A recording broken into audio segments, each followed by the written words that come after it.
আচ্ছা, তারা যদি আরএসএস এরই পক্ষ নেয়, বিজেপিরই পক্ষ নেয়, তা বাংলাদেশে জামাত ইসলাম তাদের জন্য কি সমস্যা? অর্ণব যা বলেন এটা আসলে আমার ধারণা মাঝে মাঝে নরেন্দ্র মোদী নিজে শুনলে হয়তো লজ্জা পায়। মোদিজির জুতায় ১ ফোঁটা বিষ পড়ে যায়, তাহলে অনেক সাংবাদিক মারা যায়। তেলাপোকা নামটা যে অর্থেই বলুক না কেন বিচারক, এক অর্থে এই ভারতে বছরের পর বছর দমন নিপীড়নের মধ্যে টিকে থাকা মানুষই আসলে এক অর্থে তেলাপোকার মধ্যে জীবনযাপন করে। এবং গৌতম আদানির ব্যক্তিগত সম্পদ ৭-৮ বিলিয়ন থেকে সেটা ৯০ বিলিয়ন, মাঝে তো ১৫০ বিলিয়ন হলো, কিন্তু একটা বড় কেলেঙ্কারির কারণে ফল করছে। ভারতের মিডিয়া বিশেষত যখন আন্দোলন সংগ্রামে তরুণরা মার খাচ্ছেন, তখন সে আরো বেশি মোদির দিকে হেলছে। ফলে একটা ইউনাইটেড ফ্রন্ট যদি ডেমোক্রেটিক অ্যান্টিফ্যাসিস্ট ফ্রন্ট হয়, বিজেপি স্রেফ ভেসে যাবে আর কি। মানে বিজেপি আসলে যে ভাগ করে করে শাসন করতেছে, তখন ভাগগুলো যদি এক হয়ে যায় তাহলে বিজেপির ভোট ডেফিনেটলি কম আর কি। সাতটা রাজ্যের নিচে যে অসংখ্য খনিজ সম্পদ আছে সেইটাই বড় লোকদের হাতে তুলে দেওয়ার জন্য, আদানি, আম্বানি, টাটা, রিলায়েন্সদের হাতে তুলে দেওয়ার জন্য সেখানে মাওবাদী তকমাদের দিনের পর দিন এনকাউন্টার করে হত্যা করা হয়েছে।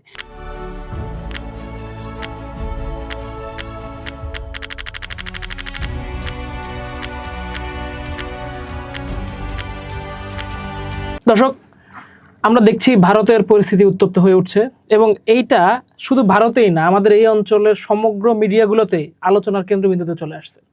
ভারতের পরিস্থিতি নিয়ে আমাদের একটা গুরুত্বপূর্ণ আলোচনায় আজকে আপনাদেরকে স্বাগত জানাচ্ছি। আজকে আমাদের সাথে আলাপের জন্য আছেন ঢাকা পেপারসের সম্পাদক আরিফুজ্জামান তুহিন ভাই। শুভেচ্ছা জানাই। শুভেচ্ছা ভাই। প্রথমে আসলে আমি জানতে চাইবো যে এই যে ভারতের বর্তমান পরিস্থিতি এবং এই আন্দোলনের মূলে তো আসলে ককরোচ জনতা পার্টি আছে।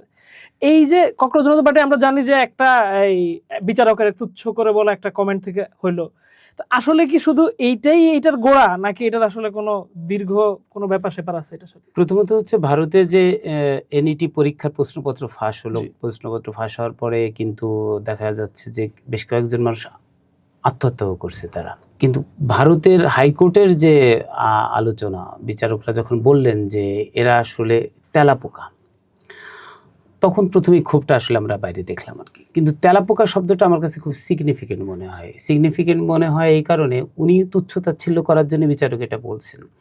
কিন্তু তেলাপোকা হচ্ছে এমন একটা প্রাণী, আমরা জানি যে একটা নিউক্লিয়ার বোমাও যদি কোনো বিস্ফোরণ হয় তাহলে একমাত্র তেলাপোকার বেঁচে থাকারই সম্ভাবনা থাকে। ভারতের সমাজে দীর্ঘদিন ধরে যে ধরনের দমন নিপীড়ন চলছে এবং সেই দমন নিপীড়নের ভেতরে বিশেষত বিজেপি সরকার আসার পরে দমন নিপীড়ন বাড়ছে রাজ্যে রাজ্যে, তার ভেতরে বহু মানুষ যে বেঁচে আছে, সেই বহু মানুষ বেঁচে থেকে তারা আসলে ঘুরে দাঁড়াইছে। ফলে এই ঘুরে দাঁড়ানোতে তারা তেলাপোকাটাকে এক অর্থে বলা যেতে তারা প্রতিরোধের শব্দ হিসেবে, মেটাফোর হিসেবে নিচ্ছে। ফলে এটা আসলে সহজ মেটাফোর হিসেবে নিচ্ছে আমার এটা মনে হয় নাই। বরঞ্চ তেলাপোকা নামটা যে অর্থেই বলুক না কেন বিচারক, এক অর্থে এই ভারতে বছরের পর বছর দমন নিপীড়নের মধ্যে টিকে থাকা মানুষই আসলে এক অর্থে তেলাপোকার মধ্যে জীবনযাপন করছেন। ফলে এই তেলাপোকার মতো মানুষ যখন রুখে দাঁড়াইছে, ফলে এইটা আসলে সাধারণ যে জেএনজি আন্দোলন, যে আদর্শের কথা আমরা সাধারণভাবে বুঝি যে ভেতরের মধ্যে আসলে কোনো রাজনীতি নাই, কোনো সংস্কৃতি নাই, ইডিওলজি নাই, আমার কাছে আসলে তা মনে হচ্ছে না। ওকে, আচ্ছা ভাই, এইখানে এই যে ধরেন আন্দোলন পরিস্থিতিতে আমরা যখন পর্যবেক্ষণ করতে যাচ্ছি, সেখানে আমরা ভারতীয় মিডিয়ারে আবার একটু অন্যভাবে দেখতে পাই।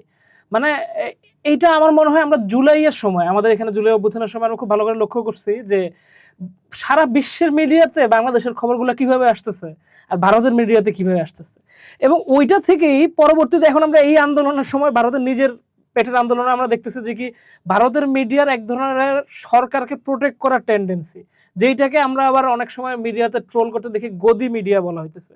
এই জিনিসের শেকড় কোন জায়গায়? ভারতে আসলে আমাদের দক্ষিণ এশিয়ায় আমার বিবেচনায় ভারতই একমাত্র গণতান্ত্রিক দেশ হিসেবে দাঁড়াইতে পারছিল, এবং এই দেশটাতেই বুর্জোয়া পার্টির মধ্যে একটা ইনস্টিটিউশন হয়েছে আর কি। সাউথ এশিয়ার আর অন্য কোনো দেশে এরকম হয় নাই। ফলে ভারতের গণমাধ্যম দীর্ঘদিন ধরে অনেক দমন নিপীড়নের মধ্যেও একটা তার স্বকীয়তা বজায় রাখছে।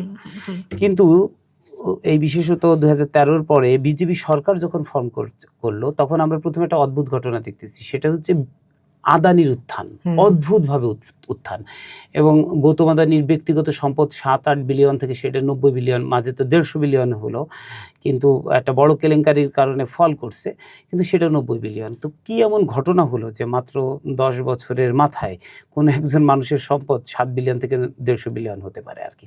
তো সেটা দেখা যাচ্ছে যে গৌতম আদানি ভারতের সবচেয়ে প্রভাবশালী যে মিডিয়া, প্রথমে এনডিটিভি কিনে নেয়, কিন্তু এনডিটিভি কিনে নিচ্ছে, কিন্তু এনডিটিভি সহ অনেকগুলো সোশ্যাল মিডিয়া প্ল্যাটফর্ম অনেক কিছু তারা কিনছে, কিন্তু এটার বাইরেও গদি মিডিয়া হিসেবে পরিচিত আজ তক, ইন্ডিয়া টুডে, রিপাবলিক, আরো অনেকগুলো, এবং তারা এমন ভাবে কথা বলে এটা আসলে বিজেপির স্পোক্স পার্সনের বক্তব্য আর কি। অর্থাৎ বিজেপির একটা পার্টি পত্রিকা থাকতেই পারে, সিপিএম এর আছে, কংগ্রেসের আছে, বিজেপিরও থাকতে পারে, সেই পার্টি পত্রিকা পার্টি লাইন বলুক, কিন্তু যেটা গণমাধ্যম হিসেবে পরিচিত সেই গণমাধ্যমে অর্ণব যা বলেন এটা আসলে আমার ধারণা মাঝে মাঝে নরেন্দ্র মোদী নিজে শুনলে হয়তো লজ্জা পায় যে আমি কি আসলে এরকম কিনা।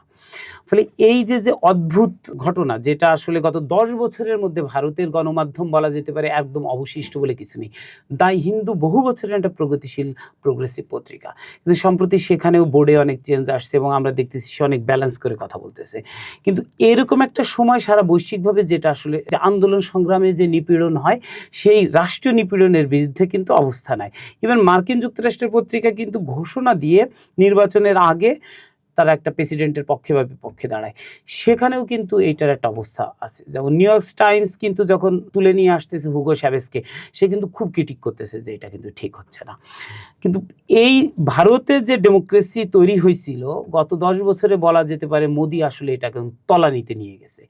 এটা সেই কারণে আমরা আসলে এটা বাংলাদেশের সাথে আসলে তুলনা পাচ্ছি। বাংলাদেশে 90-এর পরে তো এখানের গণমাধ্যমের অবস্থা ড্রাই হয়েছে, ড্রাই হইতে হইতে হইতে হইতে আওয়ামী লীগের 16 বছরে এটা অবস্থা আরও খারাপ হয়েছে। এবং সেখানে আমরা ইয়ার্কি মেরে বলতাম যে যখন দেশের অবস্থা খুব ক্রাইসিস, তখন বিটিভিতে খবর দেখাইতো যে কোনো একটা গ্রামে জেলাতে লেবুর খুব বাতাবি লেবুর বাম্পার ফলন হয়েছে। ফলে যখনই সরকারি মিডিয়াতে আমাদের লিখতে হইতো, অনেক সময় তো আমাদেরও লিখতে হয়েছে মালিক পক্ষ থেকে জোর করে চাপাই দিয়ে এই স্টোরি করতে হবে, সেই স্টোরি করতে হবে। তো সেইখানে এরকম স্টোরি যখন আমরা করছি, আমাদের বন্ধুরা করছে, ট্রল করে অন্যরা বলতো আজকে মুখ পত্রিকা বাতাবি লেবুর বাম্পার ফলন হয়েছে। কিন্তু যখন এটা আন্দোলন সংগ্রাম হয়, তখন কিন্তু পরিস্থিতি সরকারের হাতে অনেক কিছু থাকে না, সেই সময় একটু মিডিয়া হয়তো শক্তি অর্জন করে। কিন্তু আমরা দেখছি যে ভারতের মিডিয়া, বিশেষত যখন আন্দোলন সংগ্রামে তরুণরা মার খাচ্ছেন, তখন সে আরো বেশি মোদির দিকে হেলছে। এটা আসলে একটা দেশের ডেমোক্রেসির জন্য দুঃখজনক, বিশেষত ভারতের মতো একটা বৃহৎ, পৃথিবীর অন্যতম বৃহৎ গণতান্ত্রিক দেশের জন্য বেশি দুঃখ এবং খুবই চোখে লাগার মতো বিষয়টা। কারণ হচ্ছে যে ধরেন এমনকি বাংলাদেশের প্রেক্ষাপটে আমরা তো বহু চাটুকা সাংবাদিকদেরকে দেখি, তারপরেও মনে হয় না বাংলাদেশের মিডিয়া আসলে ভারতের মিডিয়ার মতো, অর্ণব গোস্বামীদের মতো এরকম নির্লজ্জ দালালিতে কখনো কোনো পর্যায়ে এত খারাপ অবস্থায় চলে গেছে। না, আমরা অবশ্যই 16 বছরে আমরা সরকারের লেবুর বাম্পার ফলন ছাপিয়েছি, অস্বীকার করে নাই, কিন্তু অর্ণব গোস্বামীর মতো কোনো একটা রিপ্লেস বাংলাদেশে তৈরি করা সম্ভব হয় নাই। এবং এই কারণে কিন্তু ট্রল করে ইন্ডিয়ান অনেকে বলেন যে যদি ভুলক্রমে কখনো মোদিজির জুতায় 1 ফোঁটা বিষ পড়ে যায়, তাহলে অনেক সাংবাদিক মারা যায়। মানে এটা হচ্ছে বাস্তবতা, যে মানে তারা আসলে তাদের জার্নালিজমের আর কিছু রাখে নাই, মেরুদণ্ড থেকে শুরু করে কলম থেকে শুরু করে সবকিছু আসলে উজাড় করে দিছে। এবং সে উজাড় করে কেন দিছে, বিহাইন্ড দ্য সিনে কি আছে আমরা জানি না, কিন্তু সামনে যা দেখছি যে মানুষের দমন, নিপীড়ন, কান্নার হাহাকারকে তারা আসলে চোখে দেখছেন না। চোখে এমন একটা চশমা তারা চোখে দিচ্ছেন, ওখানে মোদির উন্নয়ন ছাড়া আসলে কিছুই দেখা যাচ্ছে না। এই প্রসঙ্গে জানতে চাই ভাই, যে ধরেন মোদির পরিস্থিতি কি আসলে আমাদের দেশের মতো হবে কিনা, ভারতে কি একটা গণ অভ্যুত্থানের দিকে যাচ্ছে কিনা, বা মানে কত দূর গেলেও এটা সবার মনে এই ধরনের প্রশ্নটা আসছে। প্রথমত ভাবা দরকার যে কৃষকরা এর আগেও দিল্লিতে 1 বছর অপেক্ষা করেছিলেন, এবং কৃষকদের চাপের কারণেই প্রথম বিজেপি সরকার পিছু হটে আর কি। বিজেপি সরকার তো খুবই আনচ্যালেঞ্জড মনে করে, এবং মনে করে যে সে দাবি দাওয়া মেনে নেওয়া মানে আসলে এক ধরনের ভয় পাওয়া। কিন্তু কৃষকদের কাছে সে সত্যি সত্যি একটা ভালো ভয় পায়। কিন্তু কৃষকরা আবার আসলে রাস্তায় নেমেছে, যদিও আমরা জানি পাঞ্জাবের পরে দিল্লির আগেতে তাদের আটকানো হয়েছে। কিন্তু কৃষকরা কেন নামছে? কৃষকরা নামছে বাংলাদেশে, কিন্তু এটার সাথে বাংলাদেশের সম্পর্ক আছে, যে বাংলাদেশে ডক্টর মোহাম্মদ ইউনূসের নেতৃত্বাধীন সরকার একটা চুক্তি করে গেছে আমেরিকার সাথে, বাণিজ্য চুক্তি। অনুরূপ একটা চুক্তি ইন্ডিয়ার সাথে একটা প্রস্তাব দেওয়া হয়েছে। সেই চুক্তির পরতে পরতে আসলে ইন্ডিয়ার হেরে যাবে। বাংলাদেশ যেমন হারছে, ইন্ডিয়াও হারবে। তো ইন্ডিয়ার কৃষকরা ম্যাসিভলি অ্যাটাক হবে। যেমন ইন্ডিয়াতে 8 কোটি কৃষক আছেন যারা মানে মানে গরু পালন করেন এবং সেখানে বিশাল একটা ডেইরি সেক্টর দাঁড়াইছে। তো আমেরিকান ডেইরি ফুড যখন ঢুকবে বা ডেইরির পণ্য যখন ঢুকবে, সে তো তখন এটা ট্যাক্স ভ্যাট ছাড়াই ঢুকতে হবে, তখন তো সে ইন্ডিয়ান দুধ তার সাথে আসলে ফাইট করে পারবে না। আমেরিকা চাচ্ছে তার সয়াবিন সহ তার কৃষিপণ্য, ভুট্টা এগুলো ঢুকাইতে, তাহলে ইন্ডিয়ান কৃষিপণ্যেরই তো দাম কম। যদি আমেরিকান কৃষিপণ্য আরও কম দামে আসে, কারণ আমেরিকাতে প্রচুর ভর্তুকি দেওয়া হয় কৃষিতে এবং তাদের টেকনোলজি হাই, তাহলে সেক্ষেত্রে ইন্ডিয়ান কৃষক তো আসলে তার কী অবস্থা হবে? আমরা প্রতি বছর দেখি 10,000 উপর কৃষক আত্মহত্যা করে ইন্ডিয়াতে, ফলে আত্মহত্যার হার বাড়বে। ফলে কৃষকরা কিন্তু মোদিকে এই চুক্তি করতে দেবে না। মোদি যদি এই চুক্তি করতে যায়, আসলে মোদি আলটিমেটলি ফল করবে। কিন্তু সমস্যাটা হচ্ছে বাংলাদেশের মতো গণঅভ্যুত্থান হওয়া ইন্ডিয়াতে সম্ভব কিনা, ভারতে সম্ভব কিনা। আমার কাছে মনে হয় এটা অনেক বেশি কঠিন। এই কারণে ইন্ডিয়া তো আসলে একটা বহু জাতিভিত্তিক রাষ্ট্র এবং একটা ইউনিয়ন, একটা কনফেডারেশন, অনেকগুলো প্রদেশ। কোনো প্রদেশে বিজেপি সরকার আছে, কোনো প্রদেশে নাই। যেসব প্রদেশে বিজেপি সরকার নেই সেসব প্রদেশে আন্দোলনের পরিস্থিতি কি হবে, মাঠে মানুষ নামবে কিনা, কারণ সেখানে তো অ্যান্টি মোদি সরকারগুলো ক্ষমতায়। যেমন বিহারে আজকে নামছে এবং ছাত্রদের উপরে ব্যাপক লাঠিচার্জ হয়েছে। তো বিহারের মতো পশ্চিমবঙ্গ যদি একই ভুল নতুন পশ্চিমবঙ্গের বিজেপি সরকার করে, তাহলে এইটা বিহারের সাথে কিন্তু পশ্চিমবঙ্গ একদম রাজ্য, এটা আসলে এরকম মিলবে। এরকম বিজেপি প্রধান রাজ্যগুলোতে যদি হয়, তাহলে এটা বড় আউটবাস্ট তৈরি করবে। কিন্তু আমার কাছে মনে হয় না যে গোটা ভারতে একটা গণঅভ্যুত্থান করা সম্ভব, অন্তত জেএনজিদের মতো কোনো একটা পার্টির। কারণ গণঅভ্যুত্থান এরকম একটা বড় দেশে হয়, সেটা আমরা রুশ বিপ্লবের সময় দেখছি আর কি। ফেব্রুয়ারি বিপ্লবের পরে লেনিনের নেতৃত্বে বলশেভিক বিপ্লব হয়েছে। ওইরকম পার্টি দরকার হয়, ওইরকম রেজিমেন্টেড পার্টি দরকার হয়, যার হাজার হাজার গণসংগঠন থাকে এবং সে পুরো ক্লাবস করে দিতে পারে। ইভেন সেনাবাহিনীর মধ্যে তার লোকজন থাকে। এই ভারতে তো এই পরিস্থিতি নাই আর কি। এবং এই ধরনের সংগ্রাম করার সুযোগ সম্ভাবনা আমি আসলে ককরোচ পার্টির মধ্যে দেখি না। ককরোচ পার্টি বেসিক্যালি একটা ইয়াংদের বাবল, ডেফিনেটলি, কিন্তু এই বাবলটা ইয়াংদের মধ্যে থাকবে না। এটা বাংলাদেশের মতো না আর কি। এখানকার মেইন স্ট্রিম পার্টি কিন্তু ইনভলভ হয়ে গেছে। আমরা দেখতেছি সেখানে সমাজবাদী পার্টি ইনভলভ হয়েছে, কংগ্রেস হয়েছে, সিপিআইএম হয়েছে, সিপিআই হয়েছে, সিপিআইএম লিবারেশন হয়েছে, এন্টার বামপন্থীরা হয়েছে। ফলে বামপন্থীদের রেটরিক তো খুব শক্তিশালী, তাদের ছাত্র সংগঠন খুবই শক্তিশালী। ফলে এইগুলো আমার কাছে মনে হয় একটা ভয়াবহ মোদি বিরোধী, বিজেপি বিরোধী একটা এনভায়রনমেন্ট তৈরি করবে। সেটা হয়তো নেক্সট ইলেকশনে সবাই ক্যাশ করতে পারবে। কিন্তু গণঅভ্যুত্থান হওয়ার মতো পরিস্থিতি থাকলে গণঅভ্যুত্থান হওয়া আসলে ভারতের মানে ভূরাজনীতির ইয়াতে একটু কঠিন আর কি। এইখানে ভাই আপনি যে কথাটা বললেন, যে ধরেন এই মঙ্গলবার আমরা দেখলাম রাহুল গান্ধী, প্রিয়াঙ্কা গান্ধীকে অ্যারেস্ট করা হইলো, সমাজবাদী পার্টির আমরা দেখলাম যে অখিলেশ যাদবও অ্যারেস্ট হইলেন। তো এই যে এই মানে মোদী সরকার, যেটা আপনি শুরুতে বলতেছিলেন যে মোদীর সরকার সবসময় একটা ক্লিন ইয়াতে থাকতে চায়, কিছুই মানবে না তারা, একদম অনমনীয় একটা পরিস্থিতি, যেটা আমরা আসলে বিগত ভারতীয় সরকারগুলোর মধ্যে কমই দেখছি জিনিসটা। তো এই যে ধরেন এরকম একটা ফ্যাসিস্টিক প্রবণতা, এবং এইটা যে এখন আবার ধরেন প্রধান বিরোধী দলের প্রধানতম নেতারা এইভাবে ইনভলভ হয়ে গেল, এইটা কি এই পরিস্থিতিকে আরো উত্তপ্ত করবে নাকি এটা সমাধান করবে? আমার কাছে মনে হচ্ছে এখন পর্যন্ত দেখে যা, আসলে রাজনীতিতে আগামীকাল কি ঘটবে এটা বলা কঠিন আর কি। কারণ রাজনীতিতে সবসময় সামনে একটা দেখি, পেছনে আর একটা নেগোসিয়েশন হয়, বিগ অ্যাক্টরগুলো ইনভলভ হয়।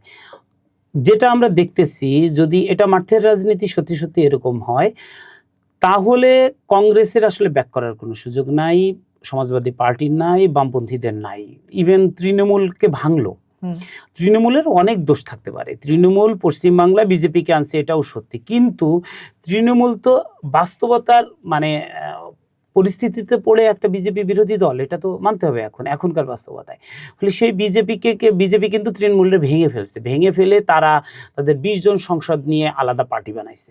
বিজেপি কিন্তু ওই অর্থে সর্বভারতীয় পার্টি না, মানে আমরা যে হাতে কংগ্রেসের একটা ঐতিহাসিক ভূমিকা এবং কংগ্রেসের মাস লেভেলে কংগ্রেসের সাপোর্ট দেখি, ওই অর্থে না। সে যেটা করে, বিজেপি যেটা করে, বিভিন্ন রাজ্যে সে ছোট ছোট দলগুলাকে আলাদা আলাদা রাখে, একে অপরের মুখোমুখি দেয়। ফলে সে করে কি, ওইটার সুবিধা নেয়, অর্থাৎ সে আসলে ভাগ করে।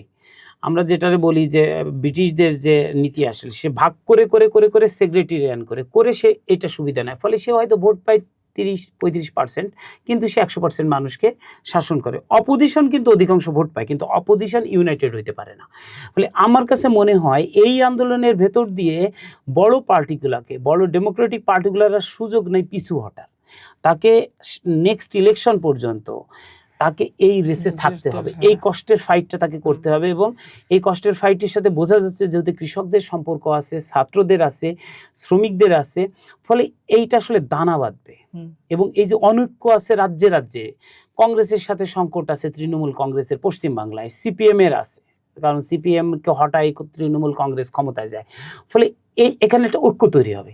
সেই ঐক্য যদি তৈরি হয়, আমরা দেখতেছি পশ্চিমবাংলায় যদি আমি এখনকার বাস্তবতা এখনো সম্ভাবনা নাই যে তৃণমূলের সাথে সিপিএম এর কোনো জোট হওয়ার, কিন্তু যদি আরো কিছু পরে এই দমন নিপীড়ন তো বাড়বে, সেখানে যদি সত্যি একটা মাঠের ভোটের ঐক্য হয়, বিজেপি স্রেফ পশ্চিমবাংলাতে ভেসে যাবে আর কি, প্রত্যেকটা জায়গায় কিন্তু এরকম। ফলে একটা ইউনাইটেড ফ্রন্ট যদি ডেমোক্রেটিক অ্যান্টিফ্যাসিস্ট ফ্রন্ট হয়, বিজেপি স্রেফ ভেসে যাবে আর কি। মানে বিজেপি আসলে যে ভাগ করে করে শাসন করতেছে, তখন ভাগগুলো যদি এক হয়ে যায় তাহলে বিজেপির ভোট ডেফিনেটলি কম আর কি। আর বিজেপি কত টাকা ছড়াবে, কত সে ম্যানিপুলেট করবে মিডিয়া দিয়ে। আমি ভাই একটু বাংলাদেশে ফিরতে চাই। এই মানে ভারত পরিস্থিতি নিয়ে বাংলাদেশের মানুষদের মধ্যে এজ এ হোল এক ধরনের একটা মানে মোদি বিরোধী অবস্থান তো আছেই, কিন্তু তার মধ্যে আমরা কিছু মানুষদেরকে আবার আমরা দেখি যে এই মোদির প্রতি সমর্থনটা, যেটা একটা হচ্ছে বিগত ফ্যাসিস্ট পন্থীদের একটা গ্রুপকে আমরা দেখতে পাই, আরো কিছু মানুষজনের মধ্যেও দেখতে পাই এই ইয়াটারে।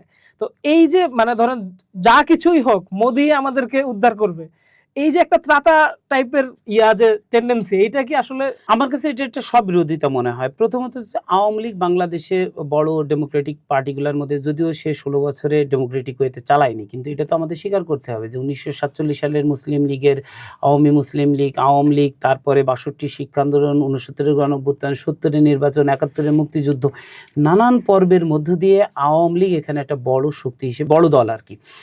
সেই দলের প্রধান নীতি কি? অসাম্প্রদায়িকতা বা সেকুলারিজম। তো অসাম্প্রদায়িক একটা দল মোদির দলের সাপোর্ট করবে, এটা প্রথমত হচ্ছে এটা সবার জন্য অস্বস্তির ব্যাপার। ইভেন খোদ আমার মনে হয় আওয়ামী লীগের যারা, যদিও পার্টি এখন নিষিদ্ধ, কিন্তু তাদের তো সমর্থক আছে, তাদের সমর্থকের জন্য এটা অস্বস্তির ব্যাপার।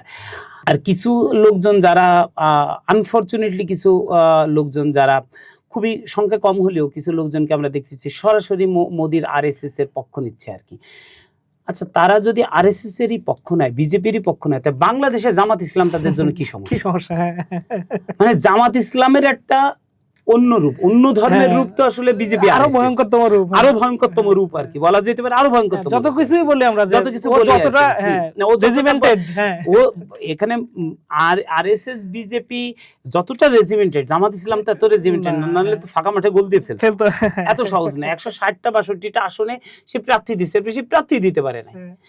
খুদা না খাস্তা, যদি মানে আওয়ামী লীগ নিষিদ্ধ না হইতো এবং তার যদি নির্বাচন করার সুযোগ থাকতো, তাহলে জামাতের পরিস্থিতি কি হতো? ফলে বাংলাদেশে তারা জামাতের বিরোধিতা করতেছে, ওকে ফাইন, জামাতের বিরোধিতা করছি বলেই তো আসলে জামাত আসলে 160টার উপরে আসনই দিতে পারে নাই। ক্ষমতা আসারও আমি তার কোনো সম্ভাবনা দেখতেছি না, আগামী নির্বাচনও দেখতেছি না।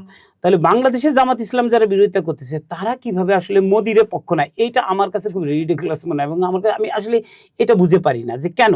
কারণটা হচ্ছে বাংলাদেশে একটা ভয় ছিল অবশ্যই তাদের, যে শেখ হাসিনা পড়ে গেলে, আওয়ামী লীগ পড়ে গেলে ফার রাইটের উত্থান হবে, বুঝলাম সেটা বাংলাদেশে তাদের জন্য ভয় জামাত ইসলাম। কিন্তু ভারতে যদি মোদি পড়ে যায়, ওখানে তো জামাত ইসলাম ক্ষমতা আসবে না, অর্থাৎ মোদির যে অল্টারনেটিভ সেটা তো আরো একটা কট্টর হিন্দুত্ববাদ ক্ষমতা আসতেছে না, সেখানে সেকুলার পার্টি, সবচেয়ে বড় পার্টি কংগ্রেস ক্ষমতা আসবে, বা কংগ্রেসের নেতৃত্বাধীন বাম, তৃণমূল কংগ্রেস এবং ইসের মতো কি বলে অখিলেশ যাদবদের মতো সমাজবাদী পার্টিরা ক্ষমতা আসবে। ফলে তারা কেন রাহুল গান্ধীর কংগ্রেসের বিরোধিতা করতেছে বাংলাদেশে বসে, এটা আমি আসলে ঠিক বুঝতেছি না। সম্ভবত ভারতে তো আসলে এক্সাইল করা অসংখ্য নেতাকর্মী আওয়ামী লীগের আছে, তারা মনে করতেছে যে তাদের এই দুঃসময় আশ্রয় দিছে, আমরা মোদির বিরোধিতা করব না। হতে পারে এটা যদি করে তাহলে তারা চুপ থাকতে পারতো, কিন্তু তাদের বাংলাদেশের ফ্যান বেইজের এই যাওয়াটা হাস্যকর এই কারণে, ভারত রাষ্ট্র এই তাদের ইস্টার্ন ফ্রন্ট বাংলাদেশ সম্পর্কে এবং পূর্বাঞ্চল সম্পর্কে তাদের একটা নীতি আছে, সেই নীতি মোদি অথবা রাহুল, অর্থাৎ বিজেপি বা কংগ্রেস যেই ক্ষমতা আসুক, ওই নীতির পরিবর্তন হবে না, বরঞ্চ আওয়ামী লীগের অনেক কাছের এলাই হচ্ছে কংগ্রেস। ইভেন এইটা খুব ইন্টারেস্টিং যে শেখ মুজিবের মৃত্যুর পরে আওয়ামী লীগের লোকজন ভারতে গেছিল, এরপরে এই যে পরবর্তীতে এই জরুরি অবস্থা ওঠার পরে যখন হিন্দুত্ববাদীরা ওই মানে ক্ষমতার কেন্দ্রের দিকে যায়, তখন কিন্তু খুব তাদের অসুবিধায় ফেলছে ভারতে। এবং আমরা এটা জানি যে ওই সময় অস্ত্র চেয়েছিলেন এই কাদের সিদ্দিকীরা কোনো কিন্তু হেল্প পান নাই, মানে এটা সত্যি, এইটা খুবই সত্যি হইতে পারে যে বরঞ্চ মোদির রিজিম যদি কন্টিনিউ করে, মানে তারা মানে যেভাবে আওয়ামী লীগকে দেখে ফ্রেমের মধ্যে, ফলে এটা আওয়ামী লীগের জন্য এখানে উৎখাত হয়ে যেতে, মানে একদম আওয়ামী লীগ কিন্তু উৎখাত হয়ে বেরও করে দিতে পারে। ফলে আওয়ামী লীগের লোকজন সম্ভবত নিষিদ্ধ হওয়ার পরে তাদের ব্যাখ্যা করার কমে গেছে আর কি। যদিও 16 বছর ক্ষমতায় থাকার কারণে দীর্ঘস্থায়ী যে কোনো দলই ক্ষমতায় থাকলে তার এই ক্যালকুলেশন করার ক্ষমতা আসলে লোপ পায়। আমি ভাই আজকের আলাপটা শেষ করব এই ককরোচ জনতা পার্টিকে আপনি আসলে সামনে আর কত দূর, আপনি যদিও একটু করে বলছেন, কিন্তু আমি ধরেন বাংলাদেশেও গণ-অভ্যুত্থান হইলো, গণ-অভ্যুত্থানের পরে একটা পার্টি হইলো, সেই পার্টিতে প্রাথমিকভাবে এক ধরনের চিন্তা ভাবনা ছিল, পরে বের হয়ে এসে আরো অনেক ছোট ছোট গ্রুপগুলো হলো, কিন্তু এজ এ হোল একটা এসেন্স সমাজে আছে এটা, এবং একটা শক্তিশালী এসেন্সই আছে। আপনার কি মনে হয় যে এই ককরোচ জনতা পার্টির আসলে ভবিষ্যৎটা কি? এটা কি আমাদের আম আদমি পার্টির মতো কিছু হবে, নাকি বড় হবে, না ছোট হবে? এইটা আসলে ভারতে, আমি বারবার বলতে চাই যে ভারতে গণতন্ত্রের একটা প্রাতিষ্ঠানিকরণ হয়েছিল, যেটা এই ইনস্টিটিউশনটা, ডেমোক্রেটিক ইনস্টিটিউশনটাকে আসলে মোদি এবং তার পার্টি গত 10 বছরে ভেঙে ফেলছে আর কি। ফলে এইখানে রাতারাতি কোনো কিছু এরকম হয় না আর কি। যদিও আম আদমি পার্টিরও একটা মুভমেন্টের মধ্যে সে দাঁড়াইছে। ককরোচ পার্টি সামনে কি করবে এখনই বলা কঠিন। যদি তারা আন্দোলন সংগ্রামে থাকে তাহলে তারা একটা পার্টি নির্মাণ করতে চাইলে সেটার তো সম্ভাবনা আছে, কিন্তু এটা মনে রাখা দরকার যে আজকে ককরোচ পার্টির প্রধান যিনি, তিনি কিন্তু অনশনকারীদের কাছে গেছিলেন, যে বলছেন যে আপনারা অনশন উইথড্র করেন, কিন্তু তারা কিন্তু অনশন উইথড্র করে নাই। ফলে ককরোচ পার্টির ডাকে অনশনে গেছে মানুষ, কিন্তু ককরোচ পার্টির হাতেই যে পুরো নেতৃত্ব আছে এটা আমার মনে হচ্ছে না আর কি। কারণ এখানে কংগ্রেস সমস্ত বিরোধী দল যেহেতু রাস্তায় নামছে, ফলে এটা বাংলাদেশের মতো পরিস্থিতি হবে না। ফলত বলা যেতে পারে বাংলাদেশ থেকে যারা আশঙ্কা করতেছেন যে এটা ডলার খেয়ে করছে কিনা, এটা মার্কিন যুক্তরাষ্ট্রের কিনা, তাদের উদ্দেশ্যে এটা বলতে চাই যে ভারতের মিডিয়া এটাকে আসলে চীনপন্থী বলতেছে, যে এটা মানে চীনা সরকার এটা করাচ্ছে, এটা পাকিস্তানপন্থী বলা হচ্ছে, তাদের খালিস্তানপন্থী বলা হয়, তাদেরকে মাওবাদী বলা হয়, তাদের টুকরে টুকরে জ্ঞান বলা হয়, তাদেরকে আরবান নকশাল বলা হয়। কিন্তু এই যে 7টা রাজ্যে দিনের পর দিন 7টা রাজ্যের নিচে যে অসংখ্য খনিজ সম্পদ আছে সেইটাই বড় লোকদের হাতে তুলে দেওয়ার জন্য, আদানি, আম্বানি, টাটা, রিলায়েন্সদের হাতে তুলে দেওয়ার জন্য সেখানে মাওবাদী তকমাদের দিনের পর দিন এনকাউন্টার করে হত্যা করা হয়েছে। ফলে মানুষের তো ক্ষোভ আছে, বাস্তবের ক্ষোভ আছে। ফলে সেই ক্ষোভটা যখন আসলে এক জায়গায় এসে দাঁড়াবে, সেইখানে বিজেপি পলিটিক্যাল পার্টি হিসেবে কিন্তু সিভিয়ার একটা মানে বৃহত্তর বড় সংকটের দিকে যাবে, যেটা ইন্দিরা গান্ধীর সময় ছিল, যে লং পিরিয়ডের থেকে সে জরুরি অবস্থা ঘোষণা করার পরে পার্টি কিন্তু দুর্বল হয়েছে। আওয়ামী লীগ কিন্তু 16 বছর ফলার পরে বাংলাদেশের ডেমোক্রেসির তো একটা খারাপ অবস্থা যেমন হয়েছে, খোদ আওয়ামী লীগও কিন্তু 16 বছরের ক্ষমতা থেকে ওই পার্টিরও কিন্তু সাংঘাতিক ক্ষতি করছে। তাদের অসংখ্য নেতাকর্মী মারা গেছে, তাদের বিচারও তারা চাইতে পারতেছে না, যেহেতু নিষিদ্ধ আছে। ফলে বিজেপি যখন ফল করবে, বিজেপির পরিস্থিতিও কিন্তু এরকম হবে। ফলে দীর্ঘমেয়াদে ডেমোক্রেসির মধ্যে কোনো পার্টির আসলে ক্ষমতায় থাকা উচিত না, এবং তার আসলে স্বচ্ছ ভোটের মাধ্যমে এত বেশি নাটক করে, এত বেশি নীল নকশা করে না থেকে একটা ইসের ভিত্তিতে আসলে ছেড়ে দেওয়া উচিত। কারণ ডেমোক্রেসিতে, বুর্জোয়া ডেমোক্রেসিতে আপনাকে আসলে অপোজিশনকে সুযোগ দিতে হবে ভোটের মাধ্যমে ক্ষমতায় আসার। ভাই আপনাকে অনেক ধন্যবাদ আমাদেরকে সময় দেওয়ার জন্য। নিশ্চয়ই সামনের দিনে ওই আলাপগুলো আমরা করতে পারবো। ধন্যবাদ আপনাকে। দর্শক, আমরা আসলে ভারতের পরিস্থিতি নিয়ে নিয়মিত কন্টেন্ট করছি। এই ধরনের আলাপ নিয়মিত দেখার জন্য ঢাকা পেপারসের সাথেই থাকুন।